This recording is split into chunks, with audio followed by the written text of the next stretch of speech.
Yeah, just a quick review of the workbook for the textbook of Diagnostic Sonography, the ninth edition. So this is really kind of cool. This has a whopping 65 chapters, so it's pretty comprehensive. Covers things like the essentials of patient care, vascular system, the liver, gallbladder, pancreas, GI tract, breast, um, just neonatal hip, spine, goes over like clinical ethics, cardiovascular anatomy, just about everything you can think of. So as you can see, this is a pretty comprehensive workbook. Like, keep in mind, this is a workbook, not the actual textbook. The review questions, I think, are presented in a variety of formats, which I like, such as like multiple choice, matching, fill in the blank. There are exercises in each chapter that provide review and practice with terminology, anatomy, physiology, lab values, that kind of thing. So overall, I'd say this is a very helpful book, when you're studying for your board exams.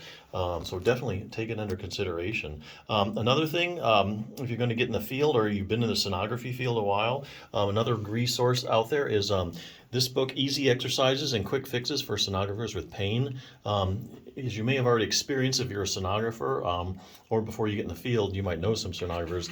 It can take its toll on your body. As far as the musculoskeletal system, there's a high rate of musculoskeletal injuries in sonographers. So this is a good book to take a look at. If you already have any existing pain issues, this will help take care of them. Or if you just want to avoid getting any problems as a prevention measure. Books divided up doesn't solve like every little musculoskeletal pain a sonographer might encounter, but it just goes over the main stressful parts of the sonographer's body. So it's divided up into like the thumb, the wrist, the elbow, the shoulder, the neck, the lumbar spine. So just real briefly here, the thumb, for instance, if your thumb joints are bothering you, it has a distraction technique for that.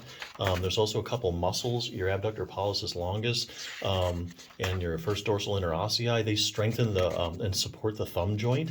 So if you're having trouble with your thumb, you'll definitely want to get some more joint stability. The wrist, they go over how to lower carpal tunnel pressure. There's a technique you can do that. Carpal tunnel is caused by increased pressure in the carpal tunnel. Give you a thing for wrist distraction if your wrist is bothering you.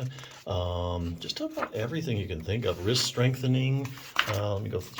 How to increase wrist circulation. Shows you techniques. After a long day of scanning, might feel good. Let's see here. Some massage techniques. Just take a couple of minutes. This one's using a tennis ball. If you're hurting to the point where you need splints, this goes a little bit about splints, which kind might be the best for you. What's the best resting position? Let's see, as far as the shoulder, really go over a lot on rotator cuff strengthening. Rotator cuff really strengthens and supports your shoulder joint. So if you have a strong rotator cuff, it's going to save you a lot of shoulder issues. So they go over that.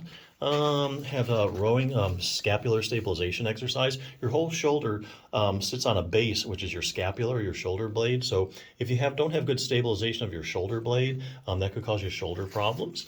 Has all the major stretches here for your shoulder. The neck goes over a strengthening technique for your neck. Also has some good stretches. And then it finally ends with the back. The low back has some flexibility, some stretches. Also multifidus strengthening. Multifidus it says here, the multifidus muscles of the back are the key stabilizers of the spine. Strengthening your multifidus muscle is a proven way to prevent and treat low back pain. So just a lot of good stuff in there. So here again, if you're just getting in the field, it might save you a lot of trouble. But yeah, if you're looking for a good workbook as a review, hey, I think this is a good one, so check it out.